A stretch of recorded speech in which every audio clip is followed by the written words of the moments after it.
አማና ኢማን ከሚለው ጋር ግንኙነት አለ። አማና የሌለው ኢማን የለም።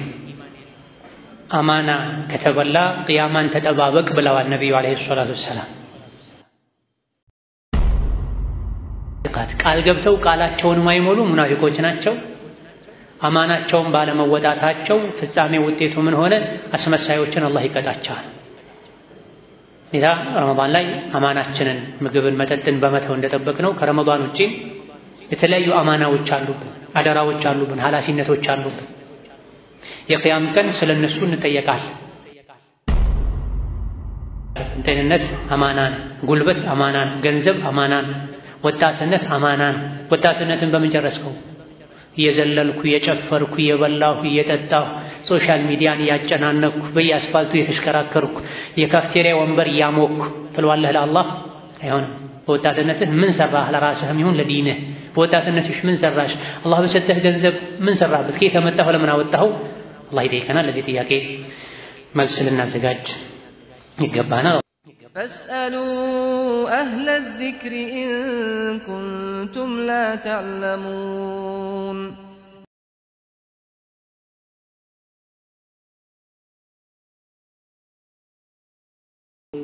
بسم الله الحمد لله والصلاة والسلام على رسول الله وعلى آله وأصحابه ومن والاه أما بعد السلام عليكم ورحمة الله وبركاته الله تبارك وتعالى إسلام لاي ትልቅ ቦታ ከሰጣቸው ነብዩ አለይሂ ሰላቱ ወሰላም ሐዲስ ላይ ሰፊ ትኩረት ከሰጧቸው እስላማዊ ርዕሶች ጉዳዮች መሃል አንዱ አማናን፣ አደራን፣ እምነትን መጠበቅን። ሙስሊም ምንጊዜም ከሰዎችም ጋር ይሁን ከጌታው ጋር ባለው ግንኙነት አማናን፣ አደራን በመጠበቅ መታወቅ መቻል አለበት። ጾም ደግሞ አማናን አደራን መጠበቅ በተግባር እንድንማር ከሚያግዙ መልካም አጋጣሚዎች መሃል አንዱ ነው። ባለንበት ዘመን እየጠፉ ካሉ ነገሮች አንዱ አማና ከቂያማ ምልክቶች መሃል አንዱ ነው። ቂያማ ሲቀርብ አማና ይጠፋል። ሰዎች የሚያምኑትን ሰው አጥተው አደራ የሚያስቀምጡበትን ሰው አጥተው እገሌ የሚባሉ ጎሳዎች፣ ብሔረሰቦች ውስጥ አንድ አማና የሚጠብቅ ሰው አለ አሉ እየተባለ እሱ የሚፈለግበት በዚህ ደረጃ በግለሰብ ደረጃ አማናን የሚጠብቅ ሰው ድንቅ የሚሆንበት ጊዜ ይመጣል ብለዋል ነብዩ ሰለላሁ ዐለይሂ ወሰለም። ያን ዛሬ እያየነው ነው ማለት ይቻላል። በዛ ልክ ባይሆንም አማና ያላቸው የአላህ ባሮች አሉ፣ ይኖራሉ። ነገር ግን አማና በሚበሉ አማና ቢስ በሆኑ ከሃዲ በሆኑ ሰዎች መሃል የተዋጡ ናቸው። አማና ኢማን ከሚለው ጋር ግንኙነት አለ። አማና የሌለው ኢማን የለም። አማና ከተበላ ቅያማን ተጠባበቅ ብለዋል ነብዩ አለይሂ ሰላቱ ወሰላም። የአማና ማጉደል ሲበዛ ምድር ትበላሻለች። አማና ሰፊ ነው። ኢና አረድና አልአማናቲ ዐለ ሰማዋቲ ወልአርድ የሚለውን አንቀጽ ሲፈስሩ ኢብኑ ከቲር፣ ኢብኑ ጀሪር ሌሎችም ታላላቅ የተፍሲር ሊቃውንት እንደጠቀሱት አማና የሚለው ሁሉንም የሚያቅፍ ቃል ነው። ከአላህ ጋር ከሰዎች ጋር በአሰሪና በሰራተኛ መሃል በባልና ሚስት መሃል የግል አካላትንም ጭምር በተመለከተ አደራችንን መጠበቅ እንዳለብን ይህም አላህ ዘንድ እንደሚያስጠይቅ የሚገልጽ ቃል ነው ብላ። ጾም አማና ነው። ያንዳንዱ ጾመኛ ጾሙን መጠበቅ አለበት። ለስሙ ጾም ያለሁ ብሎ ከጾመኛ ማይጠበቅን ነገር ካደረገ ጾም ላይ አማናን አጉድሏል፣ አደራውን በልቷል። ወከዛሊክ ወላጆች ልጆቻቸው አማና ናቸው። ራሳቸው የወለዷቸው ቢሆኑም ነገር ግን አላህ እነሱ ዘንድ ያስቀመጣቸው አማናና አደራ ናቸው። ወላጅ ልጆቼ የት ዋሉ ምን በሉ ምን ለበሱ ብለው ማይጨነቅ ማይጠይቅ ከሆነ አማናውን በልቷል። ባል ስለሚስቱ ማይጨነቅ ከሆነ አለባበሷን፣ አነጋገሯን፣ ለውጧን ማይከታተል ከሆነ እንደፈለገች ስትሆን አይቶ ዝም የሚል ከሆነ የደረሰች ሴት ልጁ እንደ ሕፃን የሚያደርጋት የሚያቀብጣት ከሆነ ያን አይቶ ምንም አይቀይር ለአላህ ብሎ ማይቆጣ ተይ የማይል ከሆነ አማና በልቷል። አዳን ሶላት አማና ነው። ሐይ አለ ሶላት ከተባለ በኋላ 1 ደቂቃ በሌላ ነገር መጠመድ አይገባም የሶላት ጉዳይ ካልሆነ በስተቀር። ሐይ አለ ሶላት ሐይ አለ ፈላህን እየሰሙ ጫወታ ላይ ካፍቴሪያ ላይ አቁሞ መቀጠል የሚቻል ጉዞ ላይ ተዘናግተው ሶላትን ከወቅቱ የሚያሳልፉ ጀማዓ የሚያመልጣቸው ሰዎች አማናን እያጎደሉ ነው። የተለያየ ህዝብን የማገልገል ኃላፊነት ያለባቸው ሰዎች ህዝብን በአግባቡ ማገልገልን ትተው በስራ ሰዓት የሚጫወቱ፣ በስልክ በኢንተርኔት ተጠምደው ህዝብን የሚያስተጓጉሉ፣ የስራ ሰዓት አርፍደው የሚገቡ፣ የስራ ሰዓት ሳያልቅ የሚወጡ፣ የህዝብን የመንግስትን ንብረት ለግላቸው ጥቅም የሚያውሉ ሰዎች ሰራተኞች አማናን አደራን ያጎደሉ ነው። አላህ ተባረከ ወተዓላ አማና አደራ የሰጠውን ሰው ሁሉ ስለተሰጠው አደራ ይጠይቀዋል ብለዋል ነብዩ አለይሂ ሰላቱ ወሰላም። መንግስትን አላህ በህዝቡ ይጠይቀዋል። የክፍለ ሀገር፣ የክፍለ ከተማ፣ የቀበሌ፣ የቤት አስተዳደር መሪን በስሩ ባሉ ሰዎች አላህ ይጠይቀዋል። ሰራተኛን ለአሰሪው ታማኝ ሆኗል አልሆነም፣ የተስማማበትን ነገር በአግባቡ ፈጽሟል አልፈጸመም አላህ ይጠይቀዋል። አማና በመጉደሉ ምክንያት ሀገር እየወደመ ነው። የእርስ በርስ ግንኙነቶች እየተበላሹ ነው። ባልና ሚስት አንዱ ሌላኛውን እየካደ ነው፣ እየጎዳ ነው። ሚስት ባሏ ፊት ስትሆን ጥሩ ሰው ትሆናለች። ባሏ ቅርብ መሆኑን ስታውቅ፣ ባሏ ከሀገር ውጪ መሆኑን ሩቅ መሆኑን ስታውቅ ደግሞ ሌላ ኸልቅ ትሆናለች። አላህ እንደሚያያት ትረሳለች። ባልም እንደዚሁ ሚስቱ የሚስቱ ቤተሰቦች የሚያውቀው ሰው መኖሩን ሲያውቅ ጠንቀቅ ይላል፣ ጥሩ ሰው ይሆናል። ማንም አያየኝም ማንም አያውቀኝም የሚልበት አካባቢና ቦታ ላይ ሲሆን ሌላ ሰው ይሆናል። ልጆችም እንደዚሁ አባቴ ያለ እናቴ አለች ሲሉ መስመር ይዛሉ። እነሱ የሉም ወጣ ብለዋል ሲሉ ደግሞ መስመር ይለቃሉ። አሰሪም አለቃው በቅርበት እስካለ ድረስ ቀጥ ይላል። አለቃው ዞር ሲል ስራ ያበላሻል። ስለዚህ ማንኛውም ሙስሊም ነኝ ሙእሚን ነኝ የሚል ሰው አላህ ያየኛል፣ ይጠይቀኛል፣ ይቆጣጠረኛል፣ ይከታተለኛል፣ ነገ ይጠይቀኛል፣ የሥራዬን ይሰጠኛል ብሎ ቀጥ ማለቱ አማናን አደራን መጠበቅ ይባላል። ያዝ ለቀቅ ማድረጉ እንደፈለጉ መሆኑ ደግሞ አማናን ማጉደል ይባላል። የአላህም ይሁን የሰዎችን ሐቅ በአግባቡ መጠበቅ አማናን መጠበቅ ይባላል። የአላህንም የሰዎችን ሐቅ ማጉደል አማናን ማጉደል ይባላል። አማናን ማጉደል ሙናፊቅነት ነው። ለዚህ ነው ሱረቱል አሕዛብ መጨረሻ አካባቢ ላይ ኢና ዐረድና አልአማነተ ዐለ ሰማዋቲ ወልአርዲ ወልጂባል ፈአበይነ አን የሕሚልነሃ ወአሽፈቅነ ሚንሃ ወሐመለሃ ልኢንሳኑ ኢነሁ ካነ ዘሉመን ጀሁላ ካለ በኋላ ሊዩዐዚበ አላሁ ልሙናፊቂነ ወልሙናፊቃት። አማናን አደራን ለሰማያት፣ ለምድሮች፣ ለጋራና ለተራራዎች ሰጠናቸው።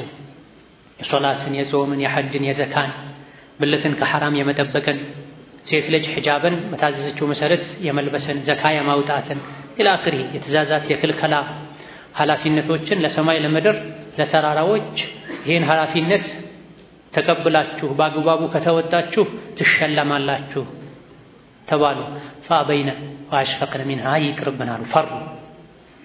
ይህን አደራ ተቀብለን በአግባቡ ባንወጣው ስለምትቀጣን እኛ መቀጣትም አንፈልግም ማትረፍም አንፈልግም። አደራው ይቅርብን አንወጣውም አንችለውም አሉ። ሰማይ ምድር ተራራዎች ጉዝ ነገሮች ሰማይ ምድር ተራራዎች እምቢ ያሉትን ግን ወሐመለሃል ኢንሳኑ የሰው ልጅ ግን እሺ ብሎ ተቀበለ፣ ተሸከመው ኃላፊነቱ። እኔ እሰግዳለሁ፣ እኔ ጾማለሁ፣ እኔ ዘካ አወጣለሁ፣ እኔ ከዝሙት ከውሸት ከሪባ ከወለድ እጠነቀቃለሁ፣ ትሸልመኛለህ አለ። ጉዝ ነገሮች የፈሩትን የከበዳቸውን ነገር የሰው ልጅ እኔ እችለዋለሁ አለ፣ ሽልማትን ተስፋ በማድረግ እነሱ ግን ቅጣትን በመስጋት እምቢ አሉ፣ ይቅርብኛል። እምቢ አሉ ማለት አመፁ ማለት ሳይሆን ምርጫ ተሰጥቷቸው ነበር። አማናን ኃላፊነትን ተወጡ ትሸለማላችሁ በጀነት ተብለው ነበር። ፈተናው ላይ ወድቆ መቀጣት ሊኖር ስለሚችል ይቅርብን፣ አንገባም እንዲህ አይነት ነገር ውስጥ ባንሸለምም ባንቀጣም ይሻለናል አሉ። ስለዚህ ሰማይ፣ ምድር፣ ተራራዎች፣ ጉዝ ነገሮች አይቀጡም አይሸለሙም፣ ምንም የለባቸው። የሰው ልጅ ግን ኢነሁ ካነ ዘሉመን ጀሁላ በዳይ ነው፣ ራሱን ይበድላል። ጀሁል የራሱን ደረጃ አያውቅም፣ የጌታውን ሐቅ አያውቅም፣ ስለ ጌታው ያለበትን ኃላፊነት አያውቅምና ባላዋቂነቱ በበዳይነቱ ተራራዎች፣ ጋራዎች፣ ግዙፉ ሰማይ፣ ሰፊው ምድር አልችልም ያሉትን ነገር እችላለሁ አለ። ጥቂቶች ናቸው ይሄን አማና የሚጠብቁት፣ ሶላትን በአግባቡ የሚሰግዱ፣ ዘካን በአግባቡ የሚያወጡ፣ ባል ሆኖ የሚስቱን ሐቅ በአግባቡ ምንም ሳያጎድል የሚጠብቅ፣ ሚስት ሆና የባሏን ሐቅ በአግባቡ ምንም ሳታጎድል የምትጠብቅ፣ ሰራተኛ ሆኖ ያሰሪውን ስራ ቃል የገባበትን የተፈራረመበትን የተዋዋለበትን ደሞዝ የተስማማበትን ነገር ምንም ሳያጎድል ሰርቶ ደሞዙን የሚቀበል ጥቂት። አብዛኛው ሰው ስሜቱን ነው የሚጋልበው፣ የራሱን ስሜት ነው የሚያደምጠው። ስራውን በአግባቡ ሳይሰራ ደሞዝ ይጠይቅሃል። ኃላፊነቱን በአግባቡ ሳይወጣ ግዴታ አለብህ ተወጣ አምጣ ይልሃል። ሁሉም የራሱ ዛቢያ ላይ ነው የሚጋልበው። እኔም አጉድያለሁ ብሎ ቆም ብሎ አይገባኝም፣ የተስማማ ነው በዚህ መልኩ ለመስራት ነበር፣ እኔ በዚህ መልኩ አበላሽቻለሁ፣ እስከዚህ ሰዓት ለመስራት ነበር ይሄን ያክል አጉድያለሁ፣ በዚህ ሰዓት ለመምጣት ነበር ይሄን ያክል ዘግይቻለሁ፣ ይሄ ክፍያ እኔ ሐራም ነው አይገባኝም የሚል ታማኝ ሰራተኛ አናገኝም። ኢላ መን ረሒመላህ።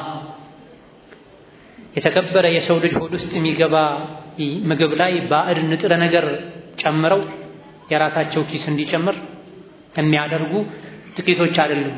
ያን አድርገው ግን ምንም ሳያፍሩ ሶላት ላይ መጥተው ኢህዲነ ሲራጠል ሙስተቂም ይላል። ሰውን መርዝ አብልተው፣ ባዕድ ነገር አብልተው፣ ቆሻሻ አብልተው፣ ባዕድ ነገር ለእንስሳው ማይመግበውን ለሰው መግበው፣ ግን ጾም ሲመጣ ጾም ያለው ይላል። ሶላት ሲመጣ ኢያከ ነዕቡዱ ወኢያከ ነስተዒን ለማለት ይቆማል። ሴትም ባሏ ከቤት ሲወጣ እንደፈለገች ተጨማልቃ ተነጅሳ ረክሳ የረከሰ ገላዋን አምጥታ ባሏ አልጋ ላይ ታስተኛለች፣ ባሏ በሌለበት እንዳልተነጀሰችው ከሰማይ አላህ እንደማያት ዘንግታ መሰል ነገሮች። ይህ ሁሉ የሆነው የሰው ልጅ ጀሁል በመሆኑ የለየለት መሀይም ጅል በመሆኑ። ይሄም ወደ ኒፋቅ ይወስዳል። ሊዩዐዚብ አላሁ አልሙናፊቂን ወልሙናፊቃት፣ ቃል ገብተው ቃላቸውን ማይሞሉ ሙናፊቆች ናቸው። አማናቸውን ባለመወጣታቸው ፍጻሜ ውጤቱ ምን ሆነ? አስመሳዮችን አላህ ይቀጣቸዋል። ሌላ ረመዳን ላይ አማናችንን ምግብን መጠጥን በመተው እንደጠበቅነው ከረመዳን ውጪ የተለያዩ አማናዎች አሉብን፣ አደራዎች አሉብን፣ ኃላፊነቶች አሉብን። የቅያም ቀን ስለነሱ እንጠየቃለን። ልቅነት፣ ጋጠወጥነት፣ እንደፈለጉ መሆን ዱንያም አኼራም ላይ ዋጋ ያስከፍላል። በየቦታው የተቀመጡ ሰዎች ኃላፊነታቸውን በአግባቡ ቢወጡ ኖሮ ዛሬ ኡማው ለደረሰበት ችግርና መከራ ባልደረሰንም። ኡማው ላይ በግለሰብ ደረጃም ይሁን በህዝብ ደረጃም በሀገር ደረጃም ይሁን የሚታዩ ችግሮችና ክፍተቶች አንዱ ትልቁ መነሻቸው ግዴለሽነት፣ አማናን ማጉደል፣ አላህ ዘንድ እጠየቃለሁ አለማለት። በየዘርፉ ያሉ ባለሙያዎች ሙያዊ ግዴታቸውን ቢወጡ ከፍ ሲልም ኢማናዊ ሃይማኖታዊ ግዴታቸውን ቢወጡ በየሆስፒታሉ የሕክምና ስህተት ብዙ ሰዎችን ለሞት ለአካል ጉዳተኝነት ባልዳረገ ነው። 20 30 40 50 ሰው ጠዋት መጥቶ ተሰልፏል። ኃላፊነት የተሰጠው ሰራተኛ ካፍቴሪያ ቁጭ ብሎ ስልክ ይጎረጉራል። ሴት ምጥ ይዟት ሐኪም ቤት የሞታቸውን ሰዎች አድርሰዋት ኳስ ያየው ነው ቆይ ይላል። የጤና ባለሙያውን ኃላፊነት ያለበት ሲሆን በዚህ ልክ የህዝብ የመንግስት የሀገር ንብረት ይወድማል በግዴለሽ ሰዎች ምክንያት። ሙአድን ሰዓቱን ጠብቆ አዳን ማለት ሲገባው ሲፈልግ 3 ደቂቃ አስቀድሞ ይላል፣ ሲፈልግ 10 ደቂቃ ዘግይቶ ይላል። ረመዳንም ላይ ይታያል። ለመግሪብ 10 ደቂቃ 5 6 ደቂቃ ሲቀረው አዳን እንሰማለን። ሱሁር 3 4 ደቂቃ አልፎ አዳን እንሰማለን። ኢማምም እንደዚሁ፣ ቃዲም እንደዚሁ።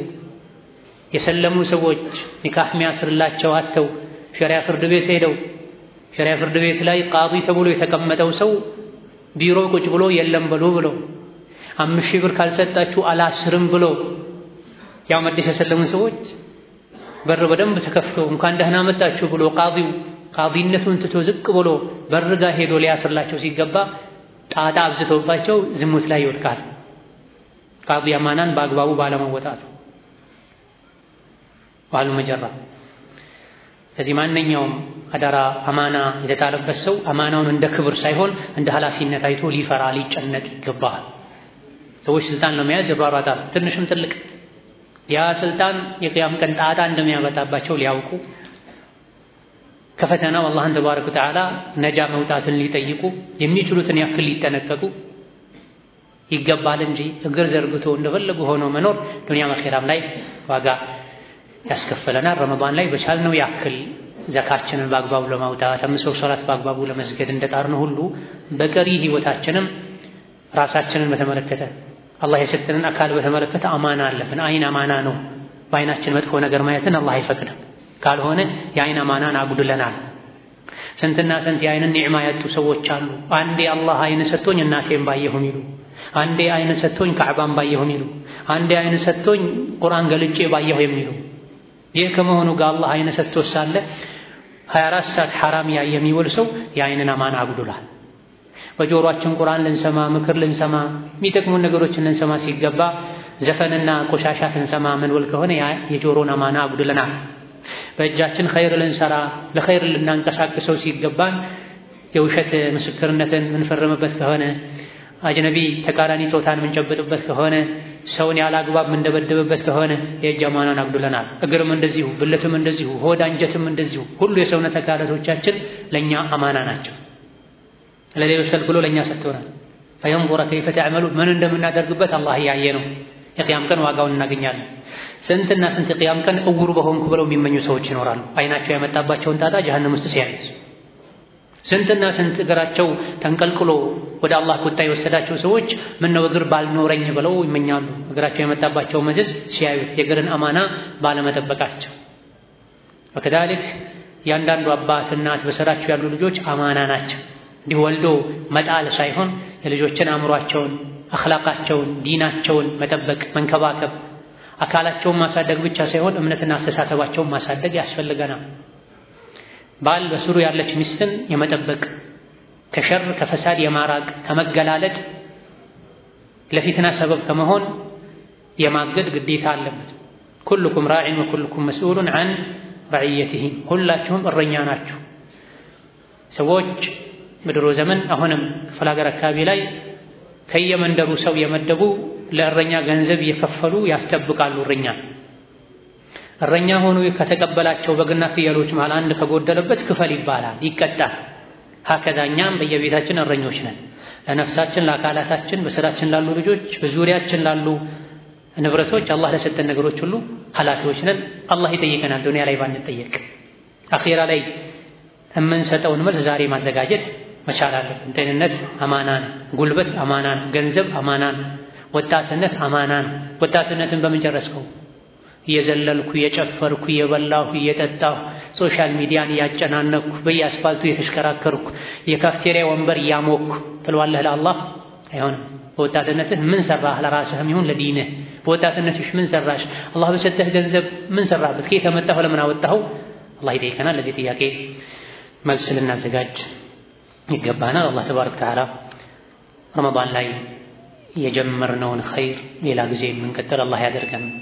ረመዳን ላይ የተውነውን ሸር ሁሌም ምንተው ከሱ ምንታቀብ አላህ ያደርገን። ወፈቀኒ ላሁ ወኢያኩም ሊማ ዩሒቡ ወየርዳ። ወሰላሙ አለይኩም ወረሕመቱላሂ ወበረካቱሁ።